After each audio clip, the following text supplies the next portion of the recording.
Sa totoo lang, respeto lang talaga, no, kung gusto mo si PRRD o hindi. Pero kami talagang taga Manila, ang tagal po namin talagang nag-suffer sa mga addict kasi kami mismong nasa Carriedo. Dahil dyan sa baba, yung Carriedo na yan is avenida yan. Pag araw, walang problema, maraming tao dyan dahil tindahan yan, mga tindahan.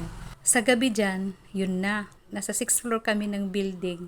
Hindi na kami bumababa. Kaya nung panahon ng mga nakaraang administrasyon, kahit gusto naming magsimbang gabi, kasi kabilaan lang yung simbahan dyan yung Quiapo at saka Santa Cruz. Hindi kami makapagsimba dahil sa baba ng asilyo, ang daming mga adik dyan. Ordinaryong tao, takot talaga sa baba. Kaya nung panahon na ni PRRD, doon lang po talaga kami nakapagsimbang gabi sa panahon niya. Hindi ka natakot maglakad na wala yung mga adik dyan. Natakot sa tukhang.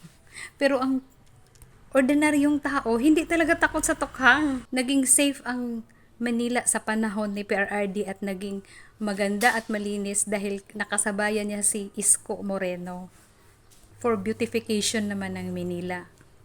Kaya respeto lang, kung hindi kayo nakinabang sa peaceful at katiwasayan ng panahon ni PRRD, siguro sa lugar nyo. Pero sa Manila talaga, kahit sa mga survey, mas gusto siyang ibalik, sa totoo lang.